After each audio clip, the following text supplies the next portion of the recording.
What's up, everyone? It's Josh over here with the Manchise, coming back at you with another DFS breakdown for UFC 252.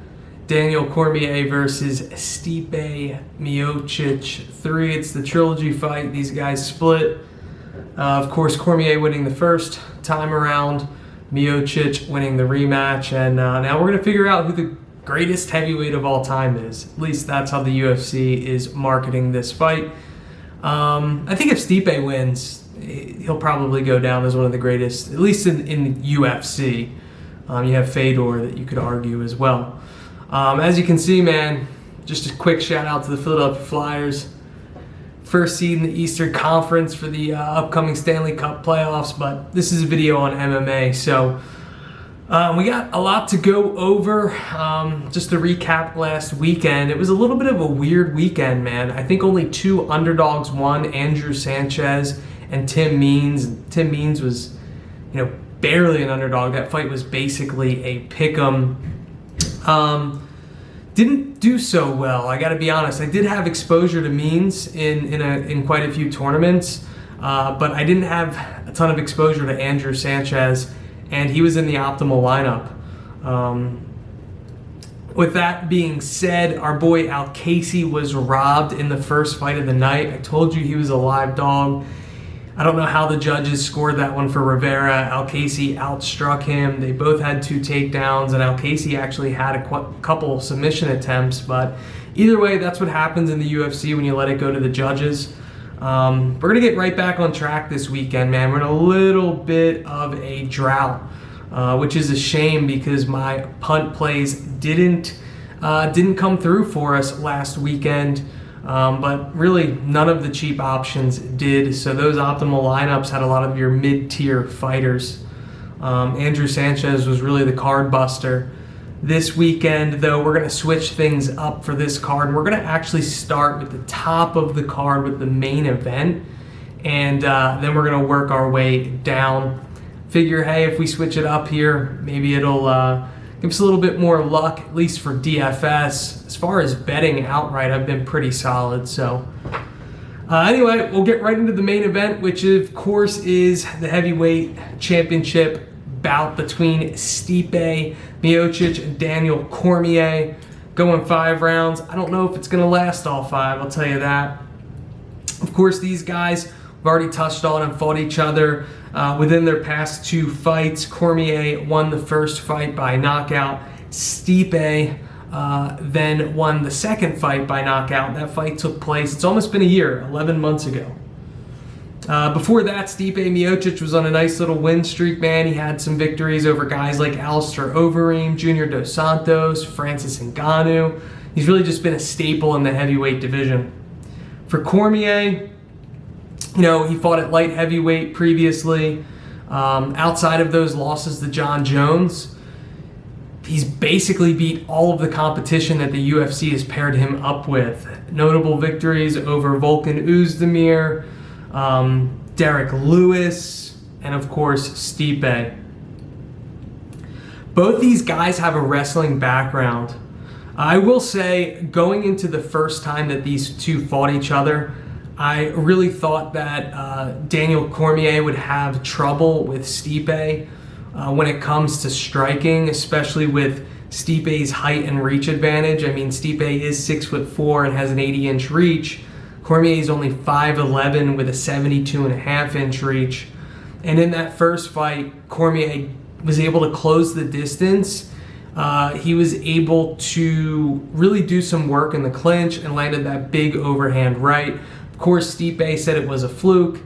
But in the rematch, in all honesty, those first 3 rounds, Daniel Cormier had a lot of success striking. He was able to take Stipe down. Now later in that fight, Stipe was able to take him down and then ultimately landed I believe it was 12 or 13 body shots, a couple of those to the liver. That really spelled the end of the night for Daniel Cormier. Miocic was able to land a few hooks, and he put Cormier out. So the first fight, I really liked Stipe. In the rematch, I really liked Stipe. And now in this trilogy fight, I like Stipe as well. Now, the only thing that makes me a little bit less confident this time around, well, I don't want to say only thing because there's two things.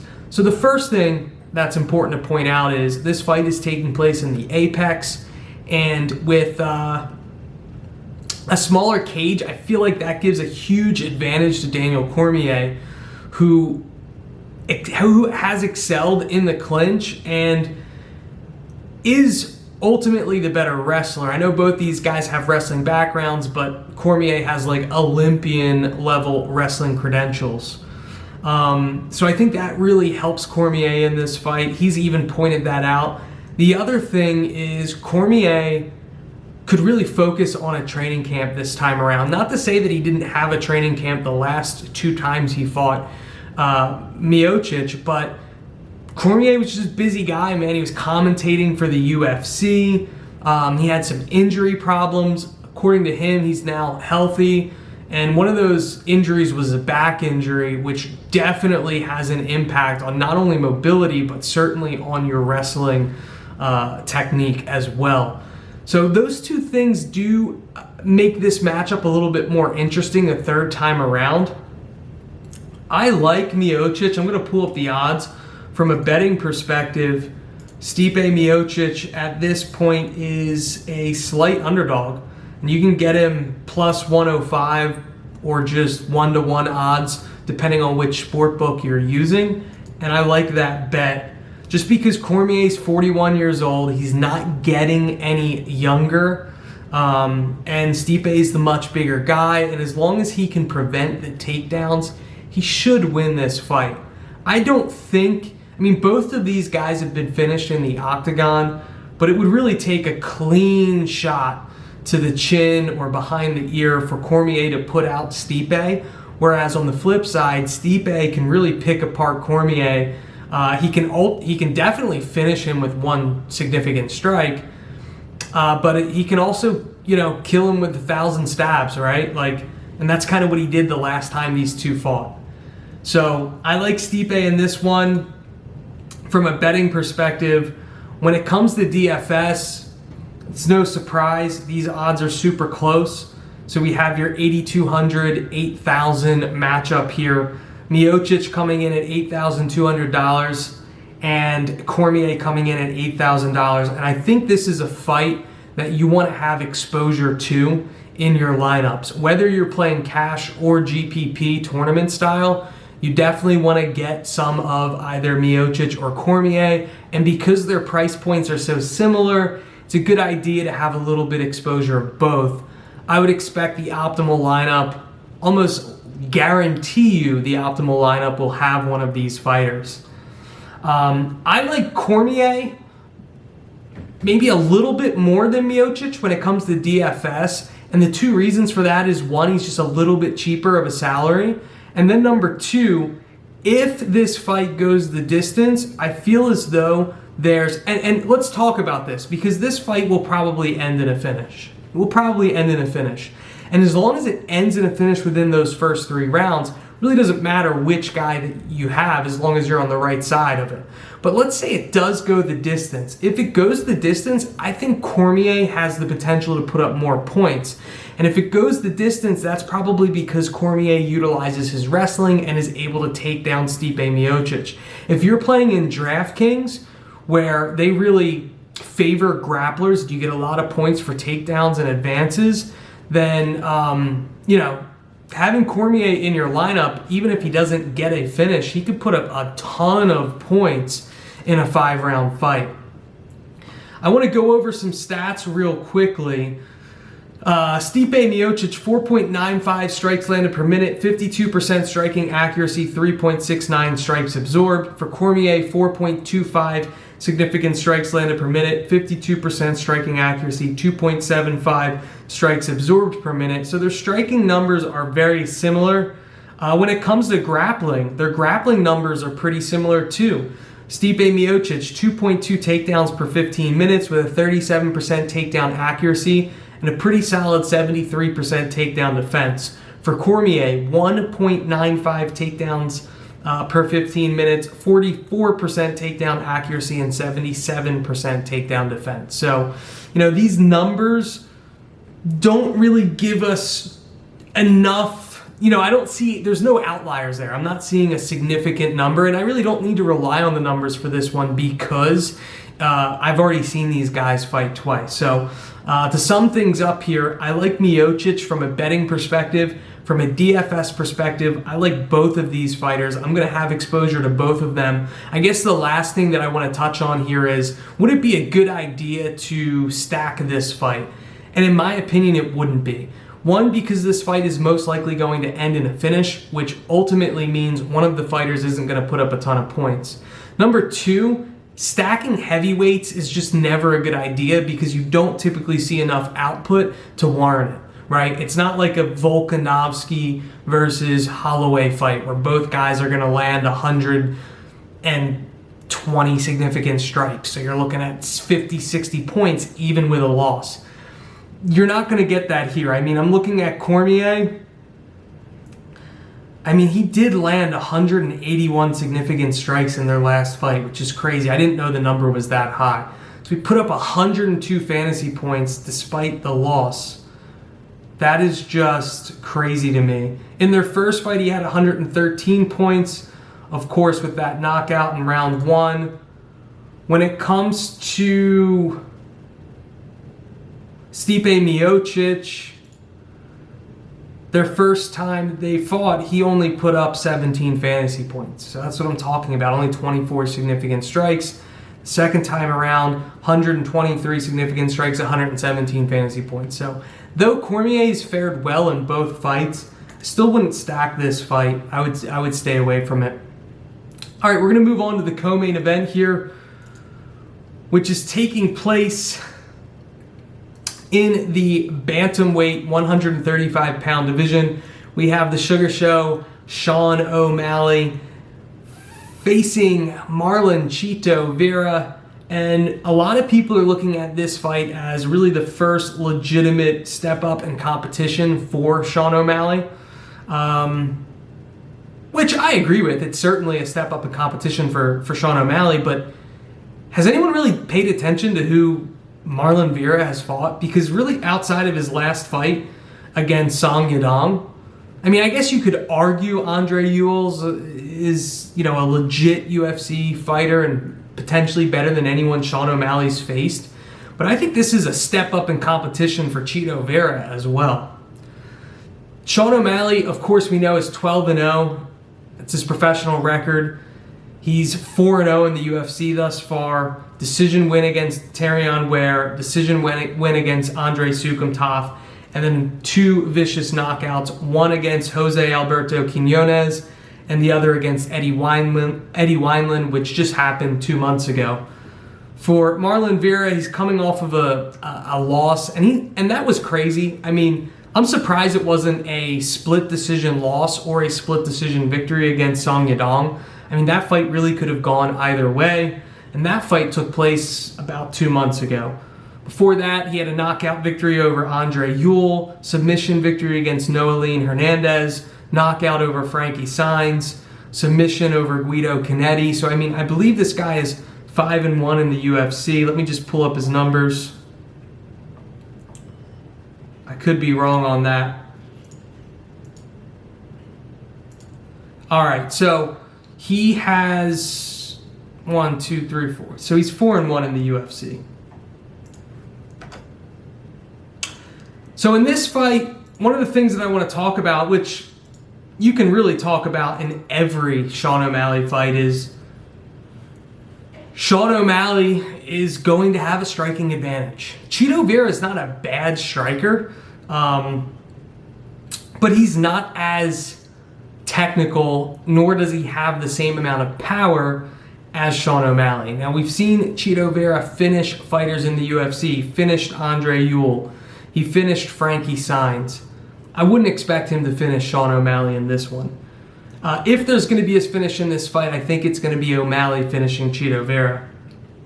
Now, Chito Vera is a pretty tall bantamweight, so he doesn't have the same size as Sean O'Malley. I mean, Sean O'Malley is about as tall as you're going to get in the bantamweight division, 5'11", 72-inch reach. But, I mean, Chito Vera has a 70.5-inch reach, which is really solid for that division. This is a fight that I expect to take place mostly standing on the feet. Chito Vera has really good submission skills, but he's not the greatest wrestler. So I think this is a fight that'll stay standing. You could see Chito Vera try to shoot in for a takedown. I don't expect him to be very successful. I want to pull up some numbers here for this fight.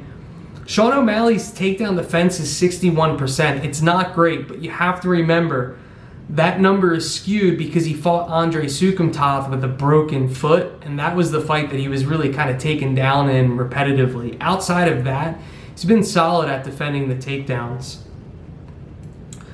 So from a betting perspective, as you would suspect, Sean O'Malley is a big favorite in this fight at -325. Marlon Vera's +265. I don't really see any value in betting Sean O'Malley in this fight whatsoever. If I were to bet this fight, I would probably bet the overs in this fight and like maybe parlay it with Marlon Vera. Just because that's the only area where I'm seeing any sort of value. I mean, the over 2.5 rounds -130. I mean, could Sean O'Malley starch Marlon Vera? Absolutely, and it wouldn't surprise me if he did. But I just don't like taking O'Malley -325 because this is a step up in competition. I'm confident that he wins, but I'm not that confident. So I would probably bet the overs, or maybe Sean O'Malley finish, Marlon Vera win by decision. And you're just looking at value when it comes to betting this fight. When it comes to DFS, well, actually, before we dive into DFS, let's finish all the statistics. I talked about Sean O'Malley's takedowns. Sean O'Malley, 6.86 significant strikes landed per minute with a 58% striking accuracy. That's ridiculous. 3.75 strikes absorbed. 1.1 takedowns per 15 minutes, 50% takedown accuracy. So his wrestling's not bad. 61% takedown defense. For Marlon Vera, 3.7 significant strikes landed per minute, 48% striking accuracy, 4.1 strikes absorbed, 0.88 takedowns per 15 minutes, 42% takedown accuracy, 69% takedown defense. I mean, really the numbers back up that Sean O'Malley is a better striker, which we all already knew. So when it comes to DFS, Sean O'Malley is the most expensive fighter on this slate, but outside of the main event, he's clearly the main event fighters. He clearly has the most scoring potential. 107 fantasy points against Eddie Wineland, 99 against Quinones, the one outlier, 70 points against Sukumtov, but he still put up 70 points with a broken foot. And then Terrion Ware, 116 fantasy points in that one. So I like Sean O'Malley. How can you not, right? Because he's a guy that even if he doesn't finish Marlon Vera, he's still going to probably cross that 100-point threshold. For Marlon Vera, he's the cheapest fighter on the slate at $7,000. He's not a bad punt play, in all honesty, just because we've seen in the UFC now that, and I'm crazy, I knew he had more than 5 fights in the UFC. Because he's been around a while. He's been around since 2017, and he's been pretty active as a fighter. So yeah, he lost to John Lineker and he lost to Silva de Andrade. Really, outside of those fights, though, Marlon Vera's been pretty solid. I mean, he kind of got screwed in the Song Yadong fight. Took the loss there most recently, back in May. But he still put up 59 points. And if he would have gotten the win there, you're talking an extra 30 points. 85 points against Ewell, 86 against Hernandez, 106 against Sainz, 105 against Canetti. So as you can see, Marlon Vera has been a good fantasy performer. And at $7,000, man, he's not a bad punt here. He's definitely not a bad punt here. And in all honesty, I would rather stack the co-main event fight than the main event fight. Because you could see, this fight stay standing for 3 rounds and both these guys put out a decent amount of output, and you could end up with another 60 points from Marlon Vera here, which wouldn't be bad. I don't know if I'll have a ton of exposure to Chito Vera. In all honesty, I expect to have much more exposure to Sean O'Malley. So we'll go down the main card here. The next fight is Junior Dos Santos versus Jairzinho Rozenstruik, taking place in the heavyweight division. And this is a fight that I've really been back and forth on. When this UFC 252 card was announced, I got to be honest, I looked at it and I just immediately thought Rozenstruik is going to KO JDS. And then I did more research on JDS, and I started to have doubts about Rozenstruik knocking him out. And then before I did this video, I wanted to do a little bit more last minute research, and I wavered back to Rozenstruik. And I'm now pretty confident that he's able to finish JDS. I think one of the things that scared me about Rozenstruik is just the level of competition that he's faced in the UFC thus far. Because his first fight against Junior Albini, that guy's not even in the UFC anymore. He knocked him out. His second fight, Alan Crowder, knocked him out. He's no longer in the UFC. Andrei Arlovsky, Arlovsky's 40-something years old, certainly doesn't have the chin, and he isn't the fighter that he once was. So Rozenstruik knocking him out, I don't know how much stock we want to put in that. The knockout against Overeem, and this is the one that made me start to feel as if JDS could have a chance in this fight. That fight against Rozenstruik, or Rozenstruik's fight against Overeem, was a 5-round main event fight. And Alistair Overeem was winning that fight for 4 minutes and 50 seconds. And instead of just taking the decision victory, he decided to engage with Rozenstruik in those last 10 seconds and was knocked out cold. And Overeem's, he's a little bit of a glass cannon at this point in his career. So, if that's the most impressive knockout we've seen from Rozenstruik, he just hasn't fought the same level of competition as JDS. Now, in Rozenstruik's most recent fight 3 months ago, it hasn't been that long, he was viciously knocked out within the first few seconds against Francis Ngannou. And again, how much stock can we put in that? Because Ngannou's knocked out everyone outside of Derek Lewis, who he didn't pull the trigger on, and Stipe Miocic, who's one of the greatest heavyweights of all time. Now, JDS is on a little bit of a skid here. He's lost his 2 most recent fights, but he's lost his 2 most recent fights to 2 top 3 heavyweights. In Francis Ngannou, common opponent, was knocked out in that fight. And Curtis Blades just drug him to the ground and ground and pounded him. So that Curtis Blades fight was the most recent fight for JDS. But JDS was able to finish Derek Lewis, finish Tai Tuivasa. He was able to beat Blagoy Ivanov. JDS has beat guys like Cain Velasquez. This guy has fought the who's who in the heavyweight division. Now, the thing is, JDS actually will have a size advantage in this fight. He won't have a reach advantage. I know Tapology shows Rozenstruik's height is 6'4", but he is definitely not 6'4". So, and JDS has good striking, right? He's got that boxing background. So this is going to be a striking match. This fight will probably stay on the feet between a boxer and a kickboxer in Rozenstruik. And I think JDS is the more technical boxer, but he certainly doesn't have the same amount of power as Rozenstruik. So even though I wavered back and forth, the truth of the matter is JDS is 36 years old. He's taken a lot of damage. He's been in a lot of wars in the UFC, and I can't trust his chin in this fight. And it only takes one overhand right from Rozenstruik, and it could happen in the last few seconds of the fight like we saw in Overeem, and the fight is over. So if I had to bet this fight, I just wouldn't feel comfortable betting on Junior Dos Santos. I like Rozenstruik here. I'm going to pull up the odds. Rosenstrike is minus 140, and I really like those odds. When I pull up some of the stats on this one, Dos Santos 4.66 significant strikes landed per minute, 48% striking accuracy, 3.13 strikes absorbed. For Rosenstrike, 3.84 significant strikes landed per minute, 48% striking accuracy, 3.21 strikes absorbed. When it comes to grappling, 0.33 takedowns per 15 minutes for Dos Santos, 55% takedown accuracy, 81% takedown defense.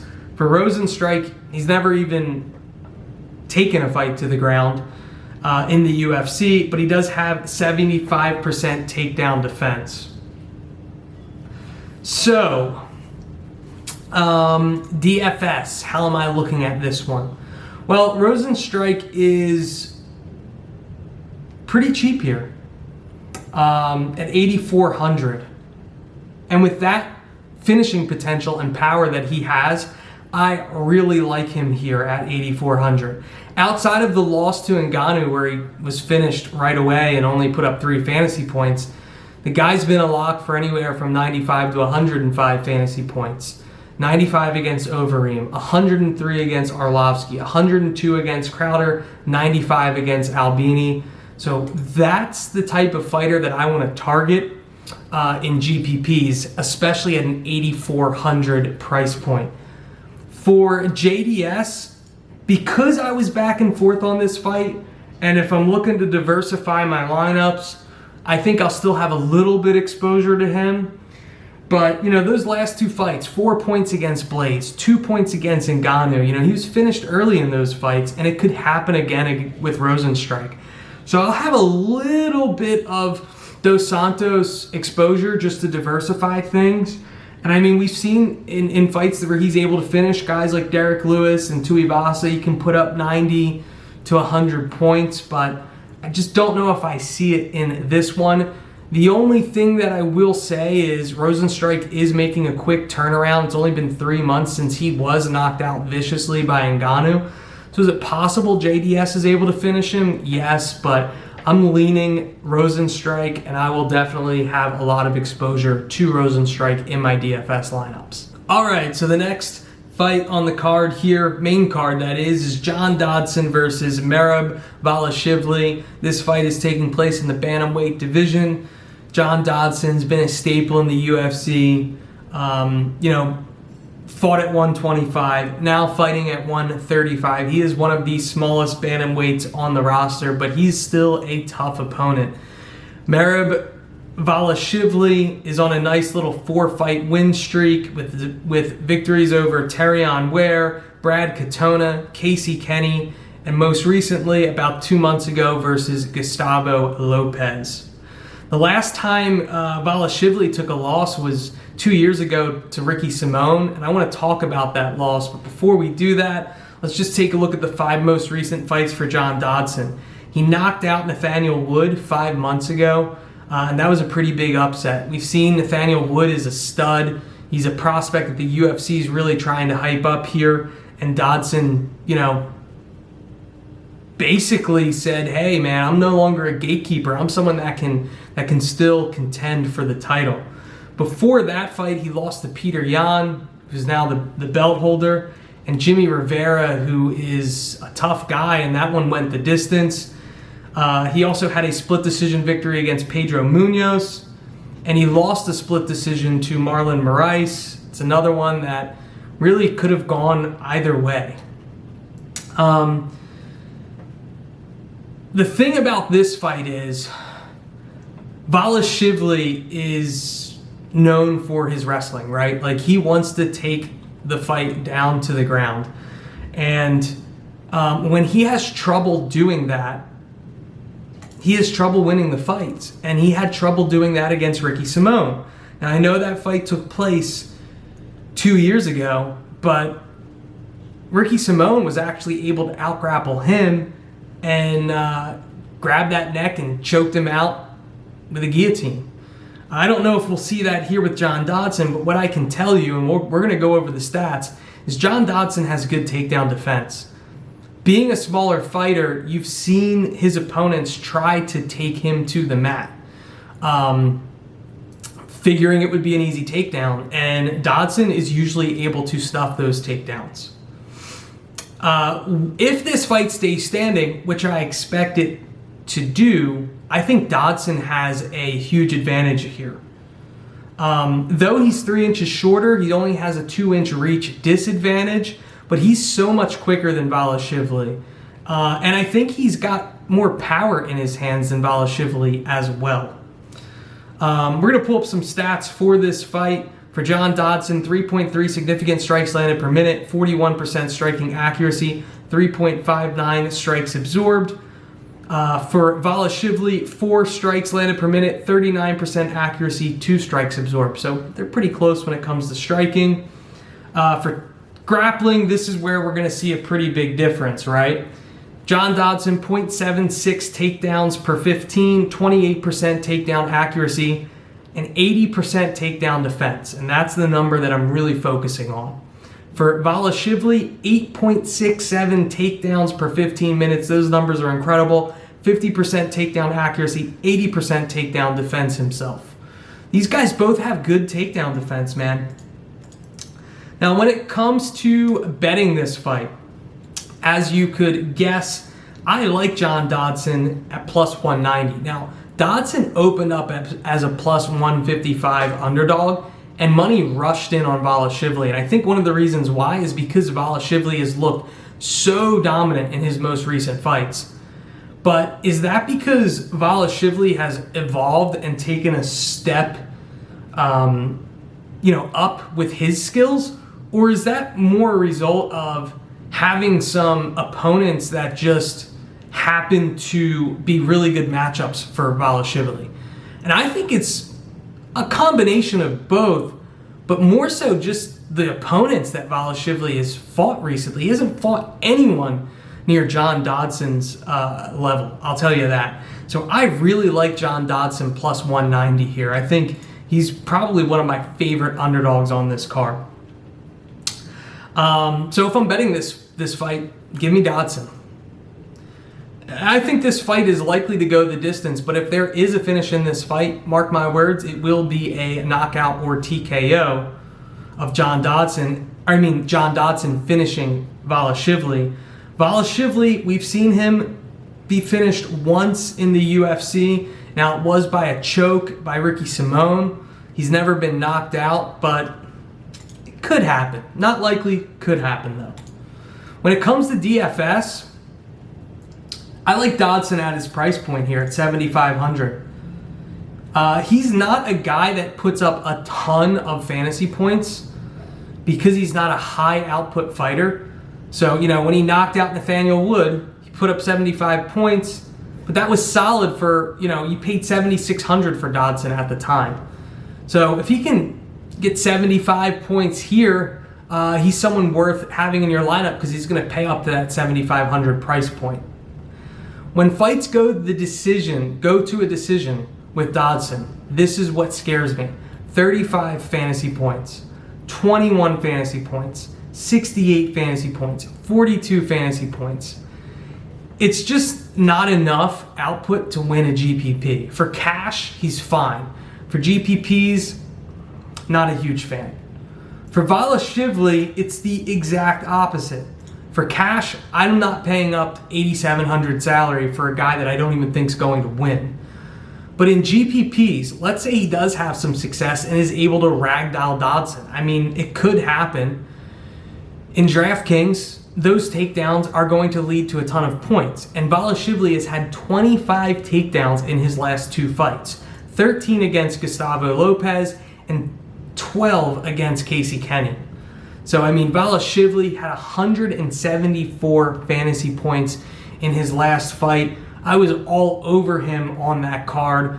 And ultimately, just having him in your lineup led to a ton of victories. Victories, what am I talking about? A ton of fantasy points, and hopefully you placed in a GPP. If you had him in your lineup and you didn't cash, and that means you really struggled with the rest of your card. So will I have a little bit exposure to Balashivli? Yes. I'll have him have some exposure in tournaments. He's not going to be in my ideal lineup, though. Dodson's more of a cash play for me. Not going to have a ton of exposure to him in tournaments. So we'll move on to the first fight on the main card, which is a rematch between Magomed Ankalaev versus Jan Kutelaba. These guys fought not too long ago, and they fought each other. And Magomed Ankalaev won that fight by TKO or KO. And it was a controversial victory. I mean, that was the fight where Jan Kutelaba, it just took place back in February, where Jan Kutelaba was faking as if he was hurt, and he was kind of wobbling and stumbling and acting like he was drunk. Now, he said that he was doing that to try to engage, or to try to get Ankalaev to engage. Well, Ankalaev landed a shot that dropped Kutelaba, and that fight was called off almost immediately. And Kutelaba got back to his feet almost immediately. So I understand the rematch here, because I would like to see a decision or a victory for whoever wins this fight to be a little bit more concrete, right? I hate seeing fights end in controversy. But Ankalaev has been very good in the UFC thus far. He's won his 4 most recent UFC fights, victories against Kutelaba, Lunjambula, Klidson Abreu, and Marcin Prachnio. And that fight against, actually he's had 2 really disgusting finishes. One by head kick against Prachnio. Lunjambula, he front kicked in the face. It was just absolutely filthy. Ankalaev has really cleaned, polished kickboxing skills. Kutelaba, on the other hand, also known as the Hulk, is a very powerful puncher for the light heavyweight division. He's lost to Ankalaev, he lost to Glover Teixeira, he's lost to Jared Cannonier, he's lost to Misha Serkinov, but those guys are all ranked opponents. He finished Khalil Roundtree, he finished Antigulov, he finished Henrique de Silva. It's the style of fighter that Kutelaba is. He wants to engage you, put on some pressure, and land some big shots. And sometimes when you do that, you take some big shots as well, which is why he was finished by guys like Ankalaev and Serkinov and Glover Teixeira. I like Ankalaev here, but I would certainly not bet him at -310. Because Kutelaba has the ability, if he lands one clean shot, to cold clock you, and it's lights out, and it's the end of your night. And I don't expect that to happen, in this fight against Ankalaev, because I think Ankalaev's striking is so much more polished and it's more diverse. He has those spinning techniques. He's really good with his calf kicks, his front kicks, his teeps. And I expect him to come out the victor here in this fight. I just don't know if I'd be willing to lay some cash on him at -300. But I do like the unders in this fight. I wouldn't be surprised if this fight was finished again in the first round. Under 1.5 -120 is pretty solid for me. So with that being said, this is a fight that you're going to want some DFS exposure to, and I'm certainly going to break that down after we dive into some stats. So Ankalaev, 3.46 significant strikes landed per minute, 56% striking accuracy, 1.24 strikes absorbed. For Kutelaba, 5.29 strikes landed per minute, 39% striking accuracy, 3.26 strikes absorbed. So I guess really the number that I look at here, or the numbers, is Ankalaev, high striking accuracy, fighting a guy that gets touched up 3.26 times per minute. And the other thing that I look at is Ankalaev's 1.24 strikes absorbed per minute. He's a guy that doesn't get touched often. So, it's just another reason why I like Ankalaev in this fight. When it comes to grappling, Cutelaba has a little bit of an advantage. 2.59 takedowns per 15 minutes with a 71% takedown accuracy and 80% takedown defense. But Ankalaev has an 85% takedown defense, so I don't expect this fight to turn into a grappling match at all. Ankalaev has that Dagestani background. He's a difficult guy to get to the mat. So as promised, let's get into the DFS numbers here. Ankalaev at 9,100 is a guy that you might want to have some exposure to in GPPs. In fact, you might want to have exposure to both these guys in GPPs. I would lean Ankalaev, even though you're paying up for that 9,100 price point, because 94 fantasy points in their last fight, 85, 66, 106. I mean, the guy's been great in the UFC outside of the time that he was subbed by Paul Craig. And Paul Craig, that was just a Hail Mary submission, in all honesty. And that was Ankalaev's UFC debut. Could have been some octagon jitters there. For Cutelaba, one of the cheapest fighters on this slate at 7,100. I mean, at that price point, when he finishes fighters, 121 against Roundtree, 110 against Antigulov, 108 against Da Silva.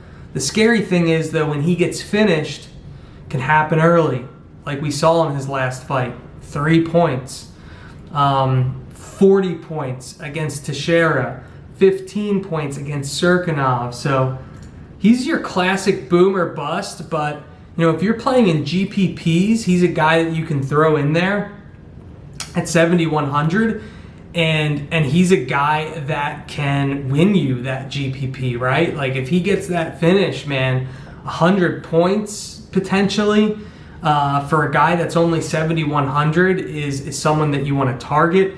He will not be in my ideal lineup because I don't think that he's going to be able to finish Ankalaev, but I will have a little bit of exposure to both these fighters.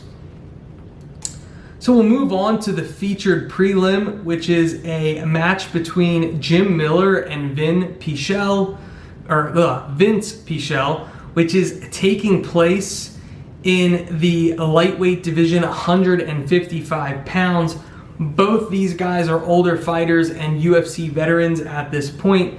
Jim Miller, always active. Vince Pichel, can't say the same about him, rarely active, and coming off of a little bit of a layoff here. The last time he fought was over a year ago against Roosevelt Roberts, and Vince Pichel is coming off of a major surgery as well, so I do want to point that out. Now, in Vince Pichel's most recent fight against Roosevelt Roberts, I remember having a ton of exposure to him. Roosevelt Roberts was the hot prospect coming up, and I think it was a big step up in competition for him, and I was proven to be correct with that analysis. The fight before that, he was subbed by Gregor Gillespie, and he just couldn't stop the takedown. And I want to point that out because Vince Pichel, if there is a weakness to his game, it is his takedown defense. Gregor Gillespie just had his way with him. Now, Gregor Gillespie is one of the best wrestlers in the UFC, so it just makes sense. And before the Gillespie fight, he had a couple victories, one against Anthony Jokuani, another against Damian Brown, and another against Joaquim Silva. Vince Pichel has a few finishes on his UFC resume, but he's mostly a guy that goes the distance.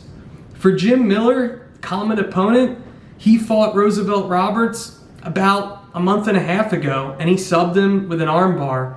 And that was real pretty from the ground, just grabbed that arm,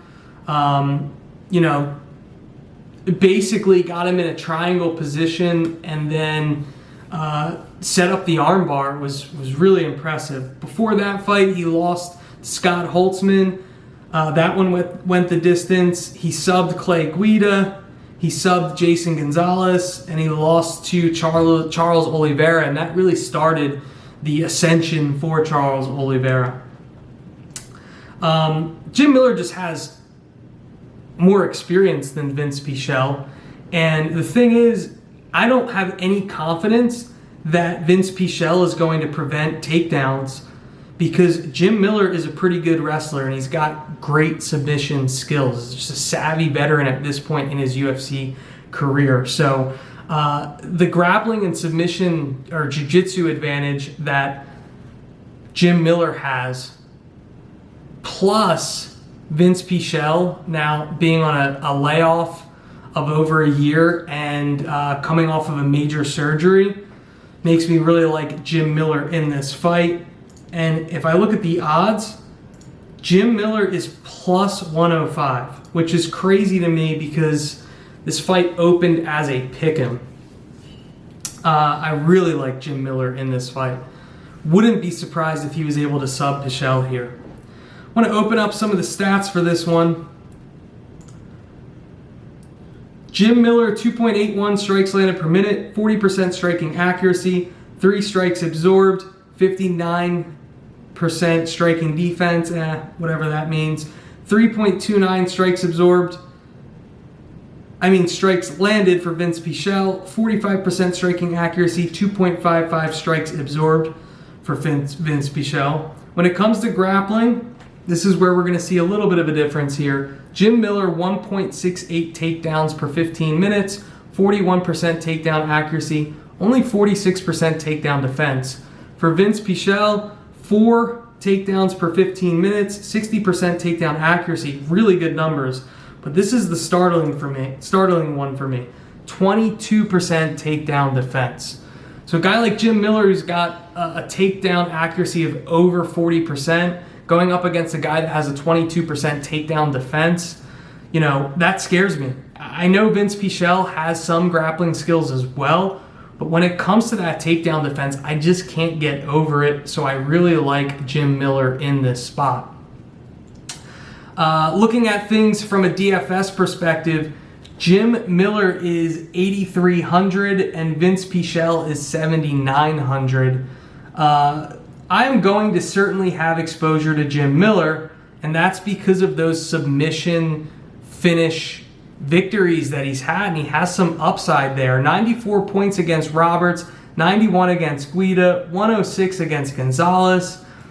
He also subbed Alex White, had 109 points there. So he's a guy that I really like here, that 8,300 price point. For Vince Pichel,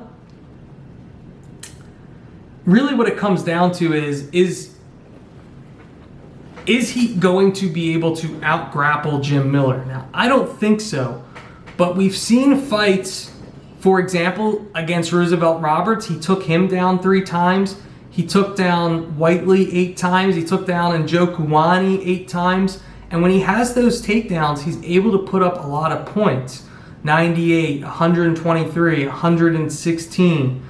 But in fights where he isn't as successful when it comes to grappling, Gillespie, 4 points. He did have 65 points in a win versus Silva, 60 significant strikes, and 1 takedown. It's just not a ton of output there. And then, the fight against Kabalov, which was his first fight, and we're talking many, many years ago, he was finished right away in that one. So I don't plan to have a ton of exposure to Vince Pichel. I just don't like that 7,900 price point for him. I do plan on having some exposure to Jim Miller, though. All right, so we're going to move on to the next fight here, which is Lavinia Souza versus Ashley Yoder. I don't have too much to talk about with this fight. I feel like I don't have a ton to talk about when it comes to a lot of these female bouts. We'll take a look at Souza first. Her most recent fight was a year ago against Brianna Van Buren. She lost that fight, went the distance. She has a victory against Sarah Froda. That was a split decision victory. She has a victory against Alex Chambers, who she was able to sub. And so as you can see, she's 2-1 in the UFC. For Ashley Yoder, she's got a little bit more experience in the UFC. She most recently fought Randa Marcos 9 months ago, lost that fight, split decision. She had a victory over Sayuri Kondo. That was a decision victory. She also had a split decision victory against Amanda Cooper. And then she had losses to Mackenzie Dern, which was a close one, by the way, and a loss to Angela Hill. You know, this is a fight where Ashley Yoder should be the better striker, but Souza definitely has better jiu-jitsu skills, and it's just going to come down to whether or not Souza can take this fight to the mat. I want to look at some of the stats here, and Ashley Yoder, 3.1 significant strikes landed per minute, 42% striking accuracy, 3.56 strikes absorbed. For Souza, 1.79 significant strikes landed per minute, 37% striking accuracy, 3.45 strikes absorbed. When it comes to grappling, Yoder 1.3 takedowns per 15 minutes with a 38% accuracy and 66% takedown defense. And for Souza, 3.35 takedowns per 15 minutes, 50% takedown accuracy, 25% takedown defense.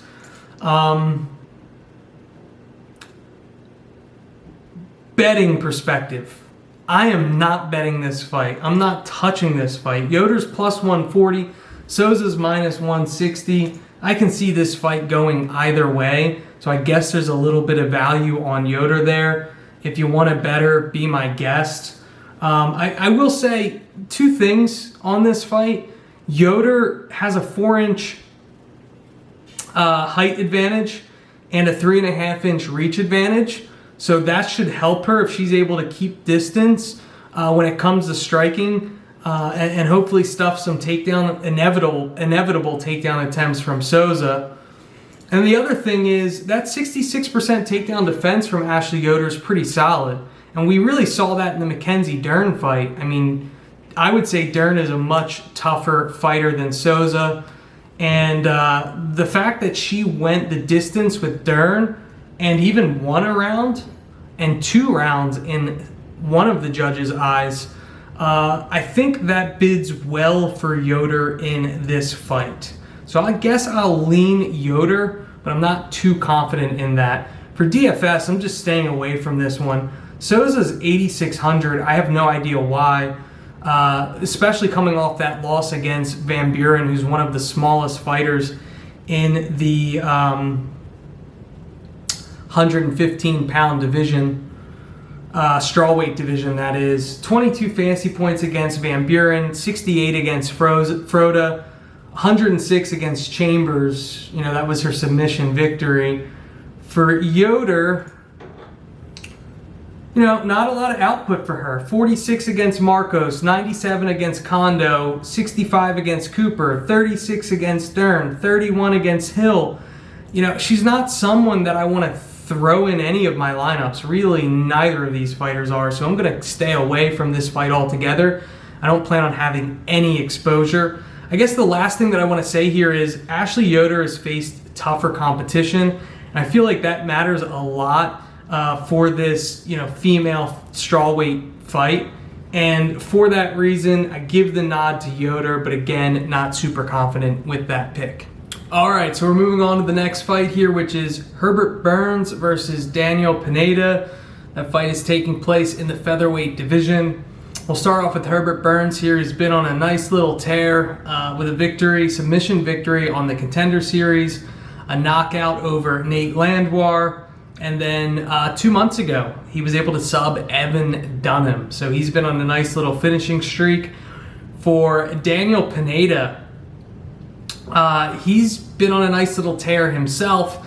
Now, his 2 most recent fights took place in the PFL. By the way, Pineda's a guy that fought in the UFC many years ago, went on to fight for LFA, then fought for the PFL. He's a veteran. He's making his, return to the octagon. So his most recent fight took place 9 months ago where he guillotine choked Jeremy Kennedy. He also knocked out Movlid Kai-Bulaev. But those fights were both overturned by NSAC for a positive drug test. So they just show up as no contests on his record. Before that, he had a few fights with Fury, subbed Dimitri Ivy, subbed Elias Rodriguez, knocked out Ray Trujillo. I mean, those guys aren't tough opponents, though. I mean, I'm just looking here. Ray Trujillo, 24-25.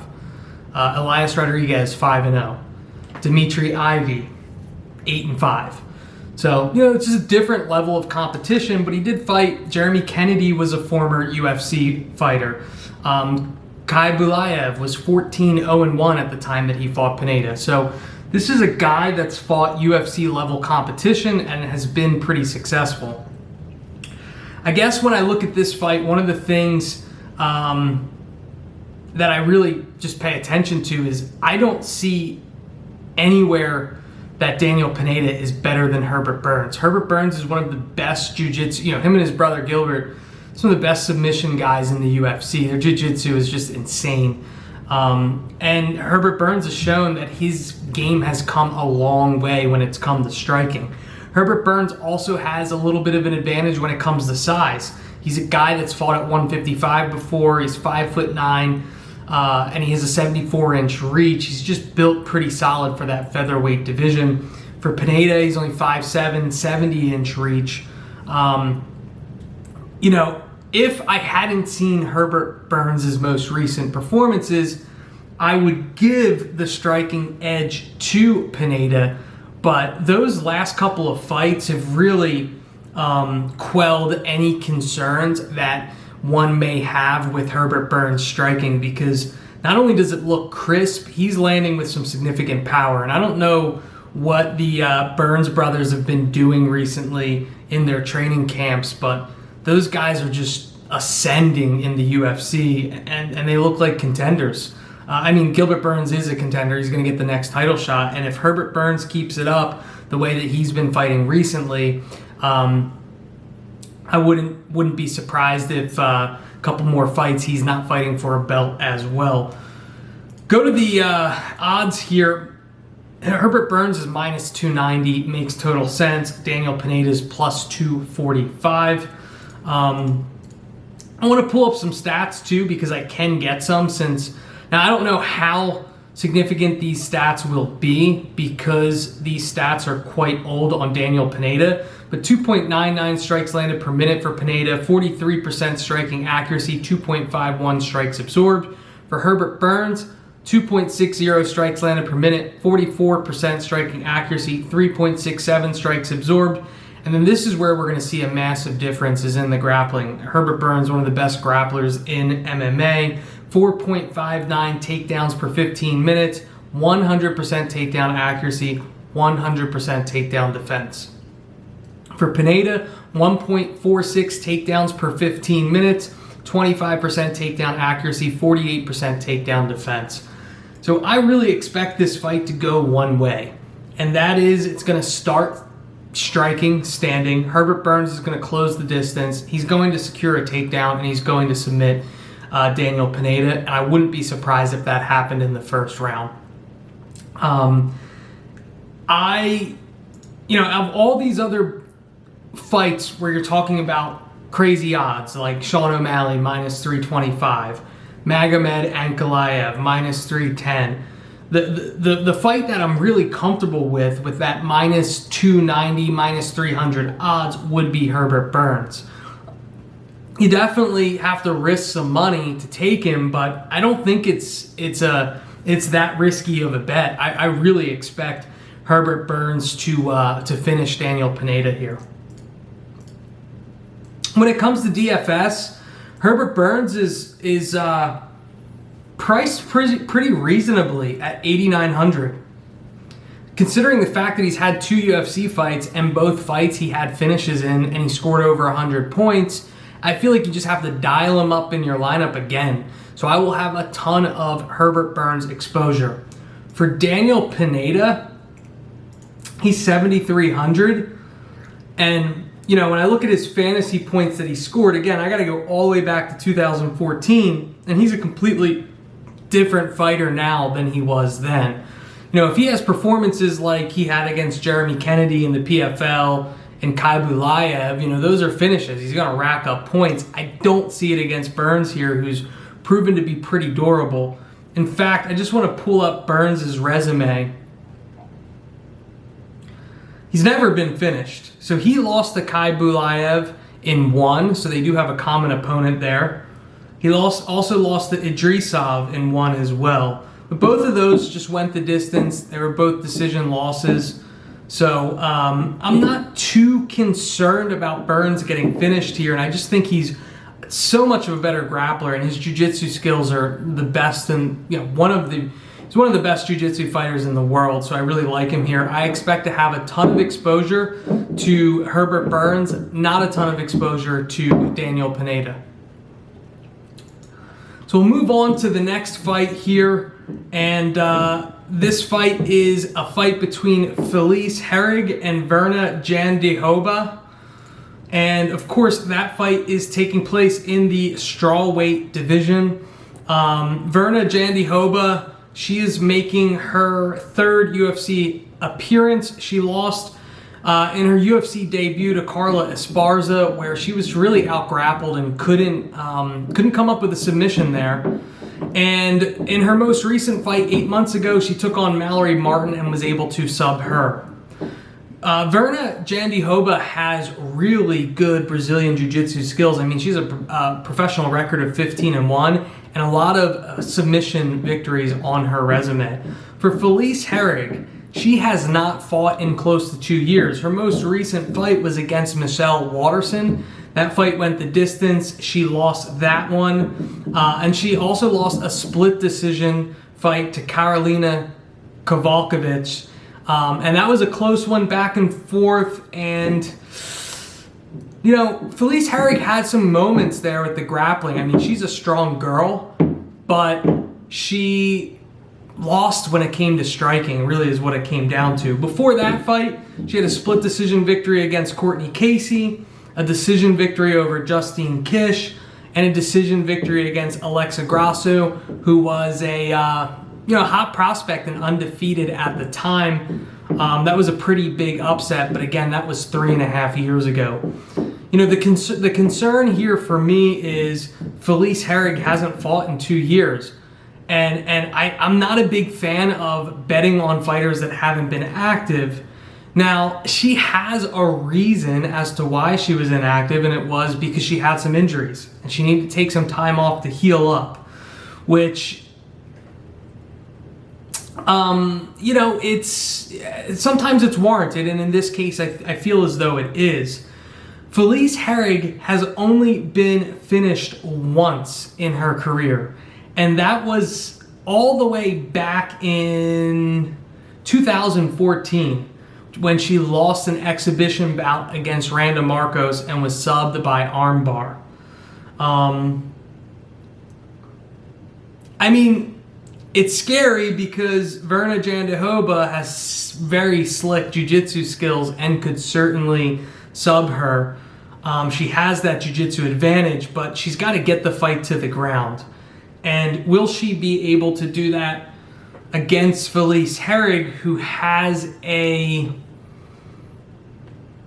strength advantage, in all honesty? And I don't know if she will be able to. So I want to pull up some stats on this fight. For Herrig, 3.69 significant strikes per minute with a 36% striking accuracy and 4.89 strikes absorbed. For Jandiroba, 1.13 strikes per minute, 42% striking accuracy, 1.6 strikes absorbed. As you can see, not a ton of output for Jandiroba. She's just striking to set up a takedown or to get the fight to the mat, and that's when she'll go to work. So the grappling stats are really going to give me a good idea of how I feel about this fight. Felice Herrig, 1.2 takedowns per 15 minutes, 30% takedown accuracy, 76% takedown defense. For Jandiroba, 4.2 takedowns per 15, 46% accuracy, 60% takedown defense. So 46% takedown accuracy for Jandiroba is pretty good. But Felice Herrig's 76% takedown defense is also really good. It's a women's MMA fight, which I'm typically not too good with. Last week I was actually pretty solid. But I don't get why Jandiroba is such a big favorite here. I understand, if this fight ends up not going the distance and there is a finish, it will be because Jandiroba subs Herrig. But Herrig's only been subbed once in her career and has a really good 76% takedown defense. So if she can stuff the takedowns, she'll have a striking advantage. And really where Herrig should shine is in the clinch. Now she's got to be careful because sometimes you end up in the clinch and the next thing you know, you get reversed onto the cage and you're down onto the ground. But I think what's going to be telling about this fight are those first few takedown attempts by Jan de Hoba. If Herrig can either stuff those takedowns or work her way back up to her feet, then she should be able to win this fight. Now, she doesn't have a ton of finishing potential. I don't expect her to finish Jan de Hoba here. But that doesn't mean that she can't win the fight. So if I were to bet this fight, I like Felice Herrig at plus 260. It's not bad. It's not a bad, like lottery type bet where, you put $100 on Herrig and you could walk away with $260. There are definitely worse bets. I would not feel comfortable betting Jan de Hoba at minus 320. That's just crazy to me. Looking at things from a DFS perspective, Felice Herrig is one of the cheapest fighters on the slate at 7,200. And it makes sense because she doesn't always have great output. 31 points to Waterson, 43 against Kowalkiewicz, 76 against Casey, 109 against Kish, 76 against Grasso. It really just comes down to whether or not she gets the victory. If she gets the victory, you're probably looking at around 75 points. If she doesn't get the victory, anywhere from 35 to 45.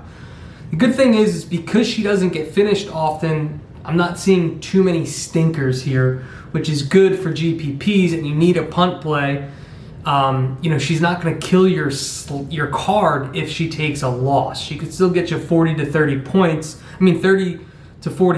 which isn't bad for someone that you're paying 7,200 for. So she's actually one of my favorite punt plays on this slate. For Jan de Hoba, she is priced up at 9,000. Just crazy to me. She did have 104 points against Mallory Martin in her most recent fight. Makes sense because she had that submission victory. The fight before that, only 49 points against Esparza. If you're going to have Jan de Hoba in your lineup, who I don't expect to have very high ownership, by the way, you need a finish. That's just what it comes down to because she does not tend to have a lot of volume when it comes to her striking. And I never like that, especially if you're going to pay $9,000 for one of the priciest fighters on the card. So we'll move on to the next fight here, which is a fight in the featherweight division. TJ Brown versus Danny Chavez. TJ Brown has a professional record of 14-7. Coming off of a loss where he was guillotine choked to Jordan Griffin 5 months ago. But before that, he had a nice little arm triangle victory on the Contender Series, and then had a nice run in the LFA where he knocked out Ken Beverly. He also fought in some other organizations such as Pyramid and regional organizations that I got to be honest, I haven't watched much of. But the nice thing is when I look at TJ Brown's resume, I am seeing some finishes there. He has some subs, some knockouts, which is what you want to see, at least from a DFS perspective. For Danny Chavez, the Colombian warrior, he is 10-3. About a month ago, he fought Dylan Kalla, knocked him out for Global Legion FC. Never heard of it. Had a knockout on XFN versus Pipe Vargas. Also had a knockout against Leandro Magalhaes on Shogun. Now, these guys aren't really UFC talent fighters. Magalhaes was 8-8. Pipe Vargas was 6-0. And Dylan Kalla is 6-2. And I got to be honest, I don't know any of those guys. Now, digging up the tape on Danny Chavez was not easy. I was able to see a couple highlights or watch a couple highlights. Saw some really low quality film of some of his fights.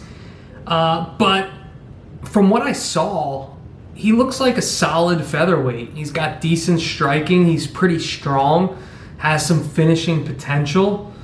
So I'm interested to see what we get here in this fight, and I think this is a solid opponent for his UFC debut in TJ Brown, who is 1-1 really in his UFC career. Not really, because you can't really count the Contender Series, so technically he's 0-1, but usually the guys on the Contender Series are basically UFC level competition. So the thing I want to point out TJ Brown here is he was gassed out in that fight against Jordan Griffin. Jordan Griffin just put the pressure on him and just grinded out that victory and eventually was able to sub TJ Brown. And it scares me. I don't like fighters that, I haven't watched a ton of TJ Brown, but that don't have a good gas tank. And that fight against Griffin, that scares me because TJ Brown's going to have trouble moving forward in the UFC. And I don't ever expect this guy, and he's got a 14-7 professional record. I don't ever expect this guy to be a contender. Probably won't ever be a top 15 fighter either. It's interesting to me that he is such a big favorite. I mean, when I look at the odds, TJ Brown is minus 155. Danny Chavez is plus 135. Now, TJ Brown opened up as a much bigger favorite, then some money rushed in on Chavez. Not surprising. I think really what that came down to is, hey, these guys are both relatively unknown, and there's just a lot of value in Danny Chavez. But when I look at it, I think it's starting to swing the other way, and I think that there's actually probably more value on TJ Brown just because he has UFC experience. I mean, these guys are close to the same age. They're close in height, close in reach. The featherweight division is always puts on exciting fights. There could be a finish here. If I had to lean one way, it would be TJ Brown just because I've seen more of him, but I wouldn't be surprised if he was finished. This is certainly a fight I am not betting. What I am going to do here is look at this fight from a DFS perspective where Danny Chavez is 7,400. Not a horrible punt play because we don't know too much about him. Don't expect a ton of ownership, and he has some finishes on his resume. TJ Brown on the flip side is 8,800, and I just don't get it. I mean, in that fight against Jordan Griffin, he was able to secure some takedowns early, but then gassed out.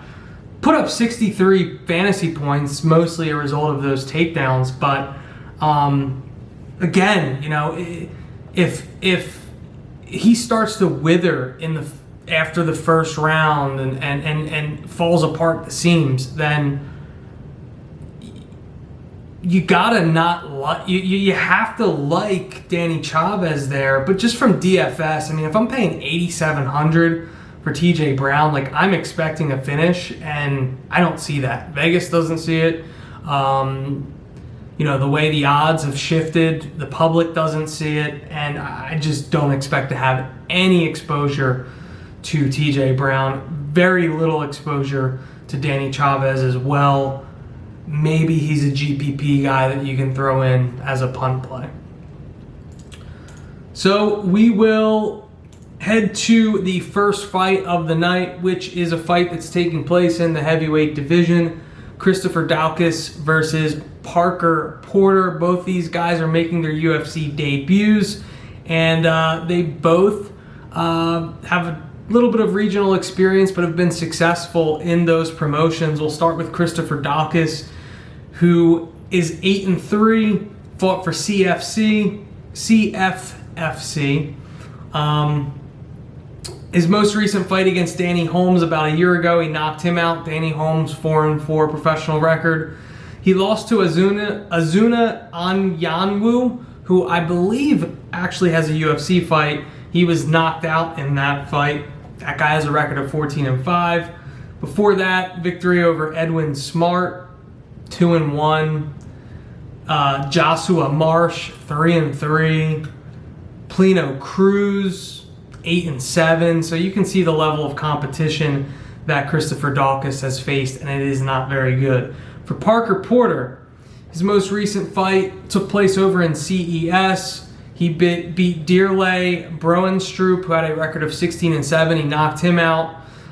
He beat Kevin Sears. He was able to sub him by Kimura. 8-5 record for that individual. Keith Bell. He lost to Keith Bell, but that was a disqualification. He hit him with shots to the back of the head. So Parker Porter's been on a nice little streak here to get into the UFC.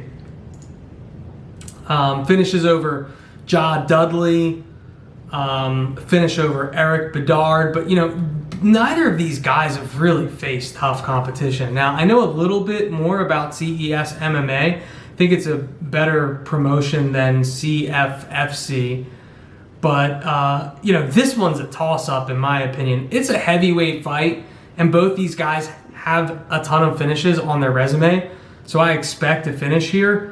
But just based on knowing that Parker Porter has faced better competition, I lean Parker Porter, who is a -115 favorite, and he opened as a -160 favorite, so the odds again have really shifted. But I think it's just for the same reason as the last fight, where there's just some value in Daukaus if you could have gotten him at like +135. Daukaus is also the bigger fighter. He's a couple inches taller. He's got a little bit bigger of a reach.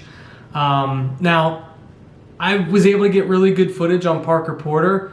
He's got a good overhand right.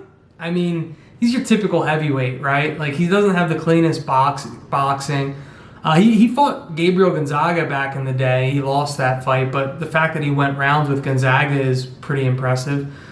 For Daukaus, on the other hand, it was very difficult getting footage on him. I mean, I was able to see a couple clips and just the competition that he was fighting. I mean, I just couldn't put any stock into it. I mean, he looked sloppy. His opponents looked sloppy. Technically, Parker Porter's a better striker based on the footage that I'm seeing. But how far does that go if Daukaus is able to land a sloppy overhand right on Porter's chin? You can be the most technical fighter in the world, but in the heavyweight division, it only takes one clean shot, and you're going to sleep. So if I had to bet on this fight, I really like Parker Porter at -115 at this point, because those odds have shifted and you can get a little bit more value there. But I'm not confident betting this fight. I won't be betting this fight. If you're going to bet it under 1.5 rounds, two sloppy heavyweights, someone gets hit with a clean shot, the other guy falls. So -1.5, under 1.5, -110 looks like a solid bet to me. As far as DFS goes, it's hard not to have exposure to this fight because Daukaus is 7,700 and Porter is 8,500, and those are reasonable prices for someone that has the potential to put up 100 points and get an early finish. The problem is, who do you pick, or how do you pick who's going to get that finish? I guess if you're playing a GPP and you need to diversify your lineups, you probably want a little bit of exposure to both of these. I wouldn't be surprised if the optimal lineup had one of these guys, especially if Daukaus gets the knockout. Now, I think Daukaus is going to be higher owned, because both of these guys are relatively unknown, and he's just cheaper, and he's actually the bigger heavyweight. I might have a little bit of exposure to both of them, but they're not going to be in my ideal lineup. All right, so we just went through UFC 252, and now we're going to move on to the really most popular segment of this video, the money-making segment, where I'm going to go over my ideal lineup, starting with my priciest fighter, Sean O'Malley at 9,200. I know Chito Vera is a tough customer, and this is a step up in competition for Sean O'Malley. But guess what? As I mentioned before, it's a step up in competition for Chito Vera as well. And Sean O'Malley just has too much potential to put up a lot of points here. And I just really like him over the other fighters in that price point. Ankalaev at 9,100, you could argue, would be a better option. But I just feel as though Jan Kutalaba is You know, what it comes down to is Jan Cutelaba can put anyone to sleep. I don't see Chito Vera putting O'Malley to sleep. So could O'Malley lose the fight? Certainly. But if he does, he's not going to kill you because we know he's going to land significant strikes, and I don't expect Vera to finish him. Whereas if Cutelaba lands on Ankalaev's chin, even though I don't expect it, don't expect a ton of points from Ankalaev. So I like Ankalaev, but I like O'Malley at 9,200. The next fighter I'm going to have here is Herbert Burns at 8,900. I just think he's a better fighter all around compared to Daniel Pineda, and I expect Herbert Burns to get a finish, more than likely by submission. After Herbert Burns, I have Jairzinho Rozenstruik at 8,400. It's hard not to have him in your lineup. I guess you could argue, hey, why not spend an extra $100 and put in a guy like Parker Porter in your lineup, or even save $700 and throw in Dawkins? But you don't know what you're going to get with that fight. It's a little bit easier to gauge Rozenstruik versus Dos Santos. Dos Santos is definitely a tough opponent, but Rozenstruik, man, it only takes one shot on the chin. He's just such a powerful striker, and at 8,400, it's hard not to have him in your lineup because if he gets a finish, it's 100 points. After Rozenstruik, I have Jim Miller in my lineup. I don't expect Jim Miller to be super high owned, and I just think he has a grappling advantage. Even if Pichel is able to take him down to the mat, that shouldn't be part of Pichel's game plan because Jim Miller's submission skills are slick. And this is another guy at 8,300 that could pull a sub and could throw up anywhere between 90 and 110 points. So I really like him at that price point. Next fighter that I have here would be Daniel Cormier at 8,000. So if you watched earlier in the video, I talked about how I really like Stipe Miocic in this fight. You would expect that he would be in my lineup, but I was tight on cash here and I needed exposure to that main event. And I'm trying to win a GPP here. And though I think Daniel Cormier will be highly owned, I think Cormier, could be successful with the takedowns and rack up a lot of points. Last fighter here, which is my punt play, is Felice Herrig. I don't expect to finish, but I only had 7,200 to work with, and she fits perfect for the lineup because if she loses, she could still put up anywhere between 30 to 45 points. Shouldn't kill my card if everyone else hits. And if she gets a victory, she's not going to be high owned. And you're talking about anywhere 75, 80 points, which could really be a huge difference, especially if everyone else on my lineup hits, which I'm pretty confident in. So everyone, go to DraftKings, submit your lineup. Get some Cormier, Rozenstruik, O'Malley, Miller, Burns, Herrig, and let's make some money this week, man. We need to get back on the right track. And as always, I appreciate you guys. Sub, like, all that stuff. We got to keep the channel going.